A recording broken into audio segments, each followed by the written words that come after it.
सबसे पहले हम जानेंगे कि टैक्सोनॉमी वर्ड क्या होता है, क्योंकि हमने ब्लूम्स टैक्सोनॉमी बहुत बार पढ़ा है लेकिन हम वर्ड को नहीं जान पाते हैं। तो सबसे पहले इंपॉर्टेंट है कि वर्ड की मीनिंग को समझना कि what is taxonomy, what do you mean by the word taxonomy. So taxonomy defines as, or it means as, the classification or categorization of any topic, concept or things। किसी भी topic या concept का अच्छे से classification या उसका categorisation, उसको category में डिवाइड करना एक सिस्टमैटिक मैनर में, उसको हम कहते हैं टैक्सोनॉमी। ठीक है, so it can be done in the model form also. अब जब हम बात करें सिस्टमैटिक मैनर में या कैटेगराइजेशन की मैनर में, तो हम उसको एक मॉडल के फॉर्म में भी रिप्रेजेंट कर सकते हैं।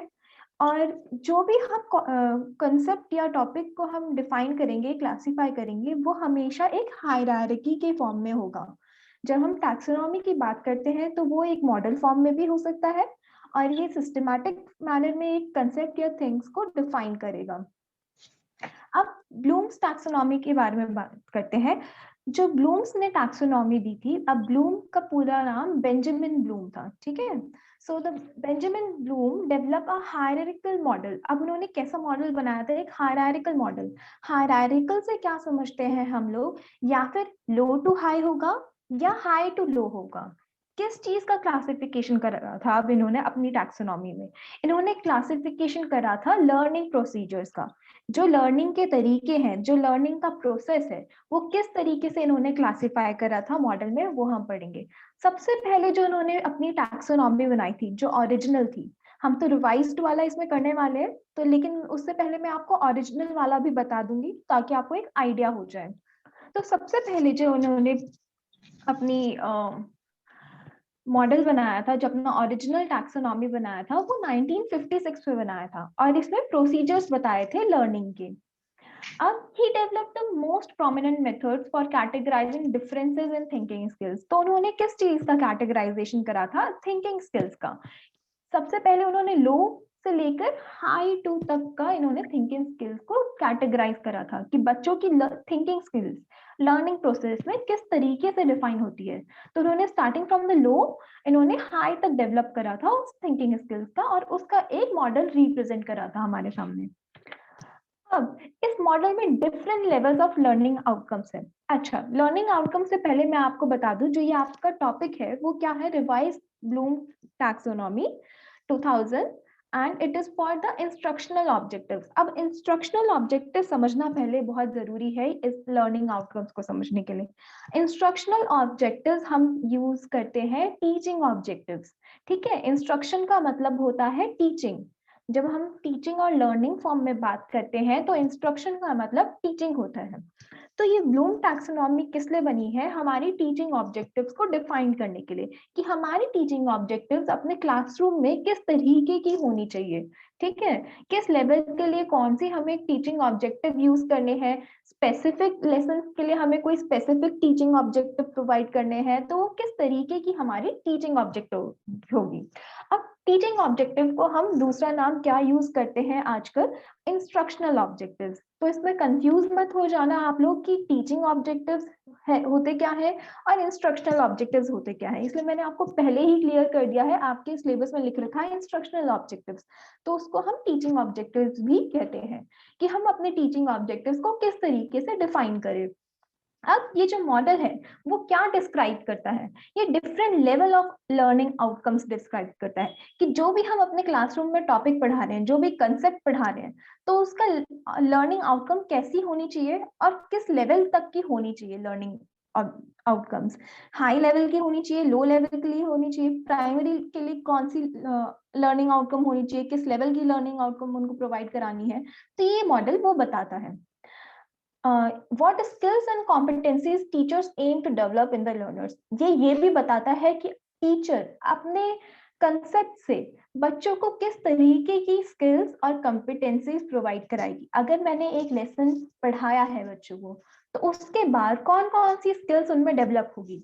फॉर एग्जाम्पल, अगर मैंने इंग्लिश का लेसन पढ़ाया है, लिटरेचर का लेसन पढ़ाया है, तो उसके बाद बच्चों की कौन कौन सी स्किल्स डेवलप होनी चाहिए। लिसनिंग स्किल्स डेवलप होनी चाहिए, प्रोनाउंसिएशन की स्किल्स डेवलप होनी चाहिए, रीडिंग स्किल्स, राइटिंग स्किल्स ये डेवलप होनी चाहिए। अगर मैं ग्रामर का लेसन पढ़ाया है तो उनमें कौन सी स्किल्स डेवलप होनी चाहिए।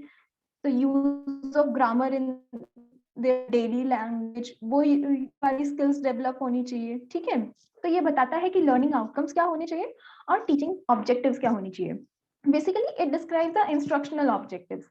अब यहाँ पे बात आ गई है कि ये क्या डिस्क्राइब करता है। बेसिकली ये इंस्ट्रक्शनल ऑब्जेक्टिव्स डिस्क्राइब करता है, जो हमने लेसन पढ़ा है उसके बाद उस बच्चों के ऑब्जेक्टिव्स क्या होने चाहिए। ठीक है, हम अपने लेसन प्लान में लिखते हैं ना कि objectives of this lesson plan, तो वो क्या होती है, वो हमारे इंस्ट्रक्शनल ऑब्जेक्टिव्स होती है। टीचिंग ऑब्जेक्टिव्स लिखते हैं हम, उसकी जगह हम इंस्ट्रक्शनल ऑब्जेक्टिव्स भी लिख सकते हैं। ठीक है, तो ये प्रोवाइड कराता है कि हमारी इंस्ट्रक्शनल ऑब्जेक्टिव्स कैसी होनी चाहिए जो एक टीचर अचीव कर पाए अपने इंस्ट्रक्शन के बाद, अपने टीचिंग के बाद। इट इंक्लूड्स, अब ब्लूम टैक्सोनॉमी ओरिजिनल की बात हो रही है कि ये क्या क्या इंक्लूड करता है, कौन कौन से लेवल है इसमें। It include 6 levels of cognition. ये 6 लेवल्स ऑफ कॉग्निशन यूज करता है, ranging from recall knowledge to evaluation of knowledge. अब कहाँ से स्टार्ट होता है, रिकॉल से स्टार्ट होता है या नॉलेज लेवल से स्टार्ट होता है, और कहाँ तक जाता है ये इवैल्यूएशन ऑफ नॉलेज, कि नॉलेज की हम इवैल्यूएशन कैसे करें, ये वहां तक जाता है। अब it is a progress from simple to more complex. किस तरह की प्रोसेस है इसमें, सिंपल टू मोर कॉम्प्लेक्स। मैंने आपको बात करी थी एक हायरार्किकल मॉडल होना चाहिए। ठीक है, तो इसमें ये हायरार्की किस तरीके की है, simple to complex, complex level of thinking, HOTS. HOTS को हम कैसे डिफाइन करेंगे, हायर ऑर्डर थिंकिंग स्किल्स। ठीक है, इसका शॉर्ट फॉर्म बना रखा है HOTS, higher order thinking skills. ये कैसे डिफाइन करता है, low to high order thinking skills को डिफाइन करता है। इसमें कौन कौन से ऑर्डर आएंगे, एनालिसिस, सिंथेसिस, इवैल्यूएशन, ये हम आगे भी पढ़ेंगे अभी। ये है ब्लूम टैक्सोनॉमी। जब हम ब्लूम टैक्सोनॉमी को डिफाइन करेंगे अपने एग्जामिनेशन में, अपने पेपर में, तो हम ये मॉडल जरूर बनाएंगे। अब ये मॉडल दिया था बेंजामिन ब्लूम में 1956 में। अब जो मैंने बताया था आपको कि लो टू हाई जाता है, तो लो हमारा कहाँ से स्टार्ट होगा, लो हमारा सबसे नीचे लेवल जो रेड हॉरिजॉन्टल में दे रखा है, नॉलेज लेवल से। ठीक है, नॉलेज से थिंकिंग किस में जाएगी, कॉम्प्रिहेंशन में, कि जो उसको हमने नॉलेज प्रोवाइड किया है वो उसको कॉम्प्रिहेंड कर पा रहा है, वो उसको एसेस मतलब आंसर कर पा रहा है कि नहीं। ठीक है, थर्ड आता है इसमें लेवल एप्लीकेशन लेवल, कि जो हमने नॉलेज प्रोवाइड करी है वो उसको अप्लाई कर रहा है अपने नॉलेज में, अपने डेली लाइफ में या अपने सब्जेक्ट में। एनालिसिस, उसका वो एनालिसिस ठीक से कर पा रहा है, बच्चा नहीं कर पा रहा है। सिंथेसिस कर पा रहा है। उसके लास्ट लेवल आता है इवैल्यूएशन, कि हम उसको इवैल्यूएट करते हैं किसी भी टेस्ट के थ्रू, तो कितना इवैल्यूएशन उसका निकला है, कितना आउटकम उसका आया है। ठीक है, तो ये यहाँ से स्टार्ट होती है, ये होती है हमारी लो टू हाई। लो कहाँ से स्टार्ट होगी, नॉलेज, और हाई कौन सा लेवल है इसका, इवैल्यूएशन। और ये सारी ये बताया है थिंकिंग स्किल्स, ये थिंकिंग स्किल्स बच्चों में डेवलप होनी चाहिए after giving our instruction in the classroom. ये हमारे इंस्ट्रक्शनल ऑब्जेक्टिव्स में रिफ्लेक्ट होने चाहिए। ठीक है, अब जो रिवाइज ब्लूम्स टैक्सोनॉमी, वो था हमारा ओरिजिनल। ठीक है, ओरिजिनल हमारा कहाँ से स्टार्ट हो रहा था, नॉलेज से। अब जो रिवाइज्ड ब्लूम्स टैक्सोनॉमी है, जो बनी है 1990 में और ठीक से इम्प्लीमेंट होकर आई है हमारे पास 2000 में। ठीक है, तो वो स्टार्ट होती है, सबसे पहले लेवल इसका क्या है, रिमेम्बरिंग। रिमेम्बरिंग में क्या आता है, अब यहाँ क्या चेंज हो गया, नॉलेज था सबसे पहले पुराने वाले ओरिजिनल वाले टैक्सोनॉमी में, बट जो इधर है it is changed by the word remembering. Knowledge से क्या बन गया है, रिमेम्बरिंग। रिमेम्बरिंग में हम क्या देखेंगे, हमारी ऑब्जेक्टिव कैसे होगी, कैन द स्टूडेंट रिकॉल और रिमेम्बर द इंफॉर्मेशन, जो हमने उन बच्चे को इंफॉर्मेशन प्रोवाइड कराई है, दे कैन रिकॉल इट और रिमेम्बर इट। ठीक है, वो अपनी क्लास में रिकॉल कर पा रहा है उस इंफॉर्मेशन को या रिमेम्बर कर पा रहा है। ठीक है, इसमें क्या क्या एक्टिविटीज आनी चाहिए, सेकेंड लाइन में दे रखा है, they would be able to define, duplicate, list, memorise, recall, repeat, reproduce और स्टेट। अब मैं अपने लेसन के बाद बच्चे को कुछ भी क्वेश्चन पूछती हूँ। For example, what do you mean by water evaporation. ठीक है। अब बच्चा उसको रिमेम्बर करने की कोशिश कर रहा है, कुछ भी हमें आंसर्स देता है, ठीक है, तो हम कहते हैं कि हाँ ठीक है, इसने ये लेवल गेन कर लिया है। मैं कैसे वर्ड यूज करूंगी अपने उसके लिए, मैं कहूंगी define the process of water evaluation, तो इवापोरेशन, तो ये आप यहाँ पे वर्ड आपका डिफाइन का आ गया, डुप्लीकेट का आ गया, लिस्ट का आ गया, मेमोराइज। तो एक्टिविटीज मुझे इस टाइप की देनी है, और जो लर्निंग आउटकम होने चाहिए वो क्या होना चाहिए कि बच्चा उसको डिफाइन कर पा रहा है या नहीं, ठीक है। नेक्स्ट लेवल आता है अंडरस्टैंडिंग, उसकी अंडरस्टैंडिंग कितनी डेवलप हुई है, उसने रिमेम्बर तो कर लिया, उसने रिकॉल तो कर लिया, पर वो समझ कितना पाया है उस टॉपिक से। Can the student explain ideas और कंसेप्ट, वो कंसेप्ट को अच्छी तरीके से एक्सप्लेन कर पा रहा है। पोस्टर था कि वो डिफाइन कर पा रहा है, कि उसने डिफाइन कर दिया छोटा सा, बट उसको अच्छे से एक्सप्लेन कर पा रहा है, तो वो हम कहेंगे कि उसकी अंडरस्टैंडिंग लेवल इंक्रीज हो गई है, वो रिमेम्बरिंग से कौन से लेवल पे पहुंच चुका है, वो अंडरस्टैंडिंग लेवल पे पहुंच चुका है। थर्ड इसमें आता है अप्लाइंग। अप्लाइंग में क्या होता है कि can the student use information in a new way. अब जो वो अप्लाई किस तरीके से कर रहा है, अब साइंस में बहुत सारे एक्सपेरिमेंट्स होते हैं, हम बच्चों को एक एक्सपेरिमेंट समझा दिया, वाटर इवेपोरेशन का ही ले लेते हो एग्जांपल, बहुत इजी है, ये एसएसटी में भी यूज हो पाएगा, साइंस में भी यूज हो पाएगा। वाटर इवेपोरेशन का हमने उसको बता दिया कि इस तरीके का प्रोसेस होता है। अब वो घर जाके बच्चा अपने किचन के यूटेंसिल से ही कुछ एप्लीकेशन करता है, वाटर इवेपोरेशन का बहुत इजी प्रोसेस है, बच्चा करके भी देख लेगा। तो उसने क्या करा, उस नॉलेज को जो आपने उसको प्रोवाइड करा है उसका एप्लीकेशन किया, उसने अप्लाई करके देखा। तो हम कहेंगे कि बच्चे का लेवल बढ़ चुका है, वो किस लेवल पे आ चुका है, अप्लाइंग लेवल पे आ चुका है।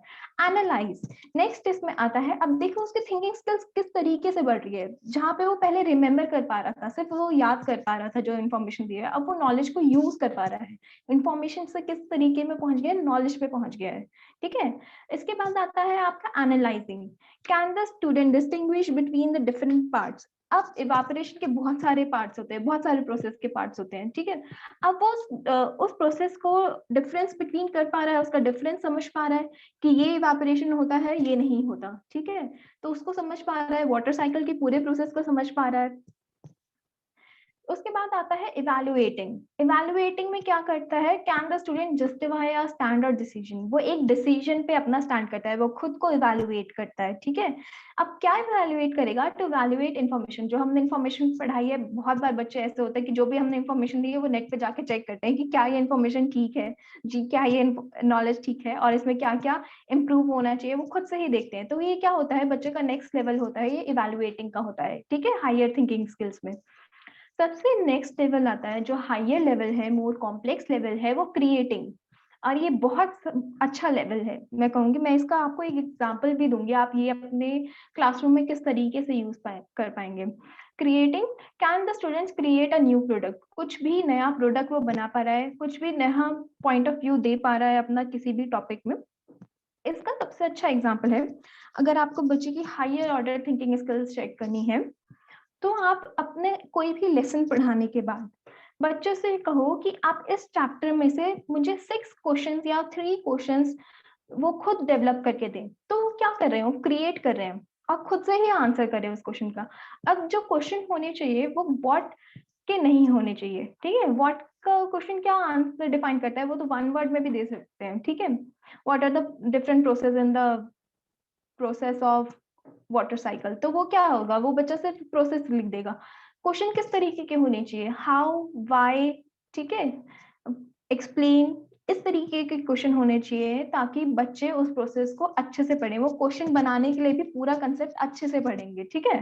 तो इस तरीके का जो हायर ऑर्डर थिंकिंग स्किल्स है, सबसे हाई ऑर्डर थिंकिंग स्किल्स में आता है क्रिएटिंग। और ये आजकल के भी जो इन्वायरमेंट है, जिस तरीके की लर्निंग चल रही है आजकल की जनरेशन के लिए, ये बहुत यूजफुल है, आप बच्चे को क्वेश्चंस प्रोवाइड करो कि वो खुद से क्वेश्चंस अपने बनाए, ठीक है।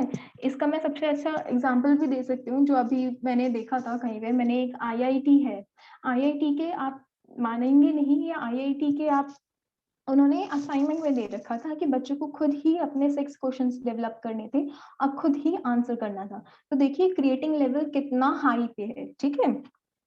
तो ये ब्लूम्स टैक्सोनॉमी आजकल इस तरीके की भी यूज होती है, और कई बार आपको किसी किसी अच्छे स्कूल्स, रेप्यूटेड स्कूल्स में भी पूछते हैं कि आप ब्लूम टैक्सोनॉमी अपने क्लासरूम में किस तरीके से यूज करेंगे, ठीक है, इसके कौन कौन से लेवल होते हैं। तो आपको ये लेवल याद रखना जरूरी है, remembering, understanding, applying, analysing, evaluating, creating, ठीक है, ये लेवल आपको याद होना बहुत जरूरी है। अब मैंने इसके लर्निंग ऑब्जेक्टिव को डिफाइन कर रखा है डिफरेंट पार्ट्स के लिए, मतलब डिफरेंट प्रोसेस के लिए, डिफरेंट कैटेगरीज के लिए एक लर्निंग ऑब्जेक्टिव दे रखा है। रिमेंबर के लिए क्या होगा लर्निंग ऑब्जेक्टिव, कि बच्चा रिट्रीव कर पाए relevant knowledge from the long term memory, कि लॉन्ग टर्म मेमोरी से भी उसको सारी चीजें याद है रिमेंबर में। सेकेंड है अंडरस्टैंड। अंडरस्टैंड में क्या आ जाएगा, construct meaning from instructional messages, जो भी हमने उसको इंस्ट्रक्शन प्रोवाइड कराई है, टीचिंग प्रोवाइड करी है, उसमें से उसका वो मीनिंग समझ पाया अच्छे से। मैसेजेस इंक्लूडिंग ओरल, रिटन और ग्राफिक कम्युनिकेशन, तीनों ही लेवल पे, तीनों ही प्रोसेस से, चाहे वो ओरल प्रोसेस से हो, रिटन प्रोसेस से हो, या ग्राफिक कम्युनिकेशन यानी थ्रू पिक्चर्स और some any other form.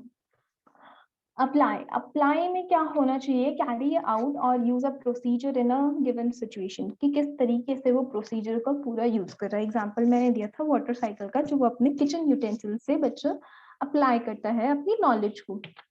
Analyse, analyse में क्या करता है, कैरी आउट और use a procedure in a given situation, कि अगर बच्चा यूज कर पा रहा है वो प्रोसीजर और किसी भी सिचुएशन में जो भी आपने उसको नॉलेज प्रोवाइड करी है वो यूज कर पा रहा है, तो वो एनालाइज के फॉर्म में आ जाएगा आपके टीचिंग ऑब्जेक्टिव। इवैल्यूएटिंग में आपका टीचिंग ऑब्जेक्टिव या इंस्ट्रक्शनल ऑब्जेक्टिव क्या होना चाहिए, कि make judgments based on criteria और स्टैंडर्ड्स, कि वो जजमेंट भी प्रोवाइड कर पा रहा है डिफरेंट क्राइटेरिया पे, डिफरेंट स्टैंडर्ड पे। For example in the subject of social science, कि बच्चा अपना ही एक जजमेंट प्रोवाइड कर रहा है कि इसमें ऐसा होना चाहिए था, इसमें यहाँ पे कोई उनकी टेक्निक में गड़बड़ी आ गई है हिस्ट्री में, तो वो खुद से ही अपने आप को इवैल्यूएट, खुद से ही जजमेंट प्रोवाइड कर रहा है डिफरेंट टॉपिक्स, डिफरेंट क्राइटेरिया पे, तो उसकी कैसी स्किल्स हो गई है, इवैल्यूएशन की स्किल्स पे आ गई है। क्रिएट, क्रिएट में भी मैंने आपको दे दिया है एग्जांपल इसका बहुत अच्छा, put elements together to form a coherent whole, कि किसी भी एलिमेंट्स को एक साथ करके, एक चीज करके, एक कोई भी टॉपिक या कंसेप्ट बनाना, ठीक है, क्रिएट करना, रीऑर्गेनाइज करना, जो भी आपने पढ़ाया उसको अलग तरीके से रीऑर्गेनाइज करके आपको नए पैटर्न से दिखाना, ठीक है, तो आपका हो गया क्रिएट। और ये आपके सारे इंस्ट्रक्शनल ऑब्जेक्टिव्स है। जो ब्लूम टैक्सोनॉमी है वो फोकस करता है आपके इंस्ट्रक्शनल ऑब्जेक्टिव से, rather than providing them in different types of activities। ये तो मैंने आपको एग्जांपल्स में दे दिया कि आप इस तरीके से यूज कर सकते हैं, लेकिन जो ये फोकस करता है वो क्या करता है, इंस्ट्रक्शनल ऑब्जेक्टिव्स में फोकस करता है कि आपकी टीचिंग के ऑब्जेक्टिव्स किस तरीके के होने चाहिए, किस सब्जेक्ट के लिए कौन से स्पेसिफिक ऑब्जेक्टिव्स आपको यूज करना चाहिए क्लासरूम में। अब डिफरेंस देख लेते हैं एक बार, जो ओरिजिनल ब्लूम टैक्सोनॉमी थी और जो रिवाइज टैक्सोनॉमी थी उसमें डिफरेंसेस क्या है। सबसे पहला डिफरेंस है कि नॉलेज बन गया है रिमेम्बरिंग यहाँ पे, ठीक है, और कॉम्प्रिहेंशन हो गया अंडरस्टैंडिंग, एप्लीकेशन हो गया अप्लाइंग, एनालिसिस हो गया एनालाइजिंग, सिंथेसिस को सब यहाँ पे हटा दिया है और इवैल्यूएटिंग को ये सेकेंड लेवल पे लिया है, ठीक है। इवैल्यूएटिंग एनालाइजिंग के बाद कर दिया इवैल्यूएटिंग, देन आ गया क्रिएटिंग, ठीक है। तो अब आप इसको अगर ध्यान से देखोगे तो जो ओल्ड वाला है वो सारे नाउन्स है, ठीक है, ये सारे जो वर्ड है वो नाउन के कैटेगरी में आता है, knowledge, comprehension, application, analysis, synthesis, evaluation. पर जो रिवाइज ब्लूम टैक्सोनॉमी है ये सारे वर्ड फॉर्म में है, क्यों, ताकि बच्चा वो एक्शन करके देखे, वो उसको प्रोवाइड करे, जो भी हम अपने ऑब्जेक्टिव्स बनाते हैं वो बच्चा उसको यूज करके देखे। तो इसलिए हमारी जो रिवाइज्ड ब्लूम टैक्सोनॉमी है वो बहुत ज्यादा इंपॉर्टेंट है हर एक कंसेप्ट के लिए, हर एक सब्जेक्ट्स के लिए, ठीक है। यूजेस क्या है रिवाइज टैक्सोनॉमी के, अब ये एजुकेटर्स को किस तरीके के लिए यूज में आता है। It provides educator with the common set of terms and levels about learning outcome. सबसे पहले है ये हमें अपने लर्निंग आउटकम्स बनाने के लिए बहुत हेल्पफुल है, ठीक है। हेल्थ एंड प्लानिंग, अब हम किस तरीके से अपना लेसन प्लान को डिफाइन करते हैं, अपना प्लान बनाते हैं, उसके लिए भी हेल्पफुल है, हर एक सब्जेक्ट मैटर के लिए और हर एक ग्रेड लेवल के लिए। It helps in the drafting of learning standards across levels. अब ये लर्निंग स्टैंडर्ड्स को भी डिफाइन कराता है डिफरेंट लेवल्स में, जैसे प्राइमरी लेवल के लिए क्या यूज होना चाहिए, प्री प्राइमरी क्या यूज होना चाहिए, सेकेंडरी, एलिमेंट्री, सीनियर सेकेंडरी के लिए क्या क्या यूज होना चाहिए। It serves as a guide in evaluating the school's curriculum, objectives, activities assessment. मैंने आपको बताया था कि ब्लूम टैक्सोनॉमी हमें बताता है कि हमारे ऑब्जेक्टिव्स क्या होने चाहिए, तो ये एज अ गाइड के फॉर्म में भी बहुत अच्छा यूज होता है कि हमारे जो स्कूल के करिकुलम, ओवरऑल एक करिकुलम बनता है, 7th क्लास का एक ओवरऑल करिकुलम बनता है, तो आप उससे पहले देखिए आपके करिकुलम से पहले एक ऑब्जेक्टिव्स का पार्ट होता ही होता है। क्यों होता है कि वो हमें गाइड करता है कि ये ऑब्जेक्टिव्स हमारे अचीव होना चाहिए। फॉर एग्जाम्पल मैं आपका ऑब्जेक्टिव का एग्जाम्पल एक और दे देती हूँ। आप अपने ही सिलेबस में चेक करिए, हर एक सब्जेक्ट्स के गिवन होने से पहले एक ऑब्जेक्टिव का पार्ट जरूरी है। वहां पे ऑब्जेक्टिव दे रखे होंगे, वो क्यों दे रखे हैं, ये ब्लूम टैक्सोनॉमी की देन है, जो हमें ये ऑब्जेक्टिव्स देने होते हैं अपनी क्लासेस में या किसी भी इंस्टीट्यूशन में, ठीक है। ये करिकुलम ऑब्जेक्टिव्स को डिफाइन करता है और एक्टिविटीज को डिफाइन करता है, साथ ही साथ असेसमेंट के प्रोसीजर्स भी बताता है कि हमें किस तरीके के असेसमेंट के प्रोसीजर अपने क्लासरूम में यूज करने चाहिए। It guides teacher in formulating learning outcomes that tap higher order thinking skills.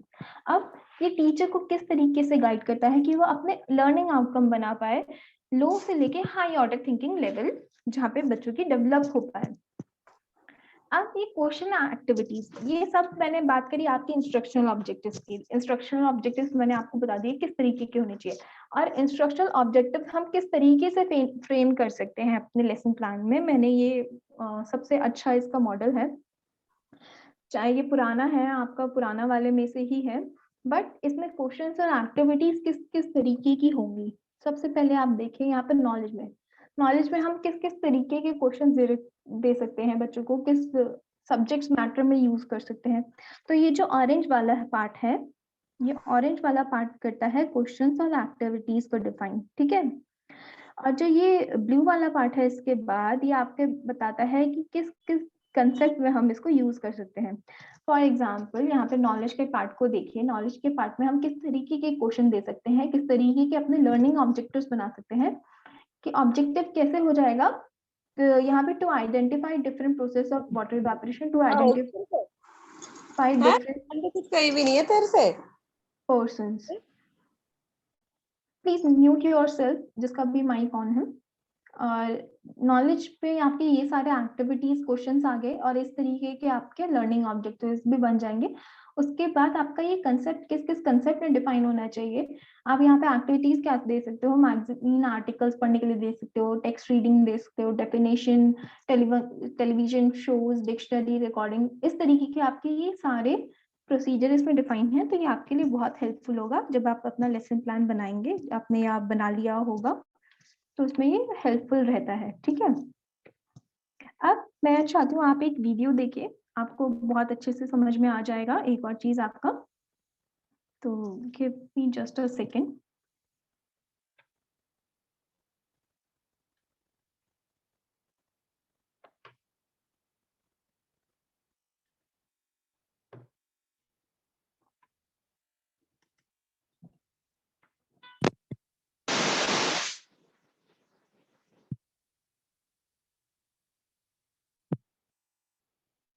And thinking, learning, and understanding. As a teacher, you've liked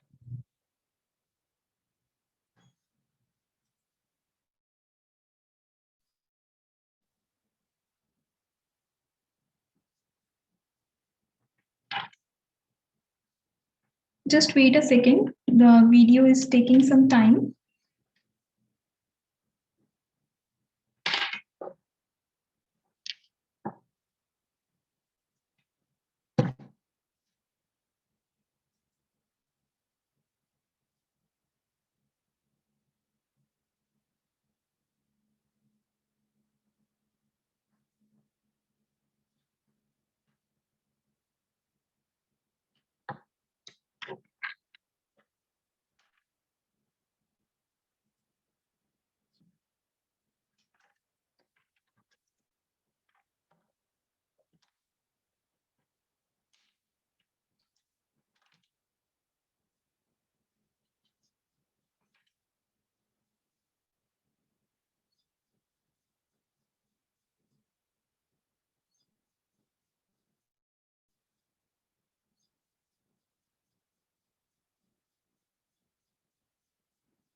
I think अभी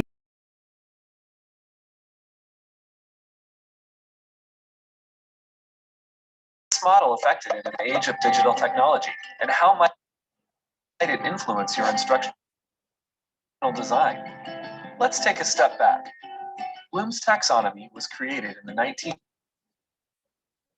1950s by educational psychologist Benjamin Bloom and his colleagues. The three lower levels, knowledge, comprehension, and application, are more basic levels of cognition, also called lower order thinking skills. This would include concrete thinking, memorization, and understanding. The three upper levels, analysis, synthesis, and evaluation, referred to as higher order thinking skills, include abstract, critical, metacognitive, and creative thinking.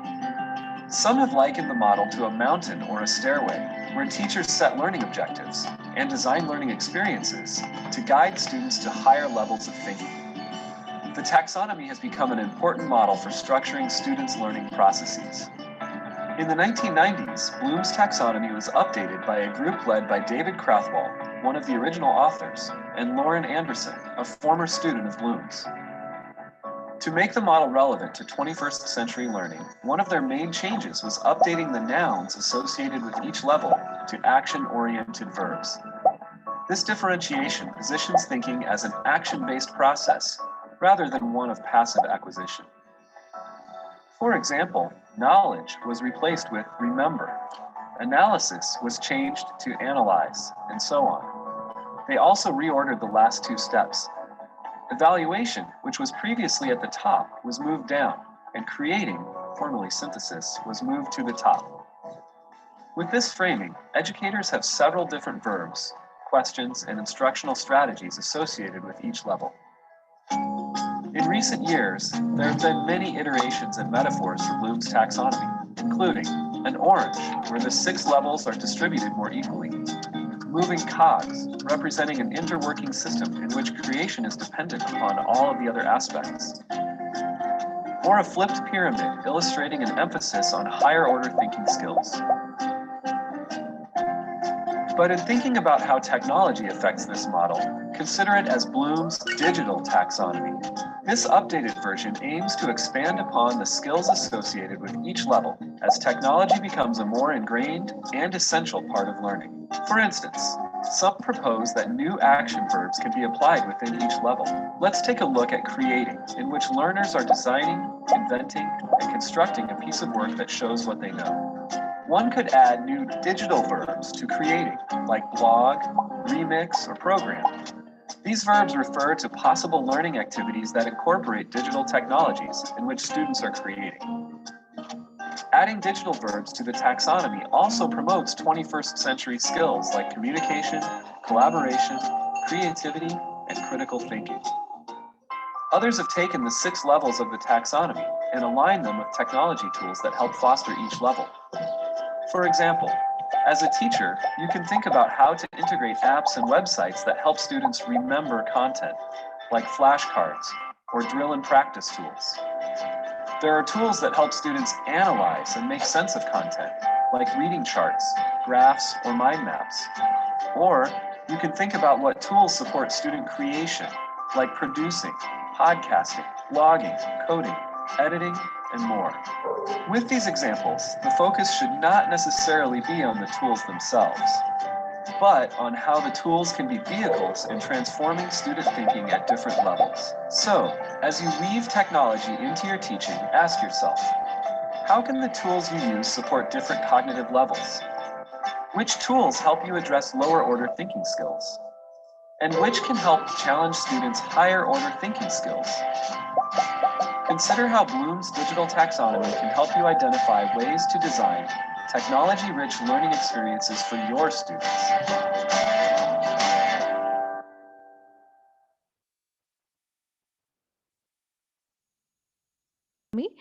और आप इस taxonomy को किस तरीके से, जैसे आजकल ये वर्चुअल क्लासरूम लर्निंग एनवायरनमेंट चल रहा है, तो ये मैंने वीडियो आपको इसलिए दिखाई है कि किस तरीके से आप इस टैक्सोनॉमी को अपने वर्चुअली लर्निंग एनवायरनमेंट में किस तरीके से यूज कर पा रहे हो।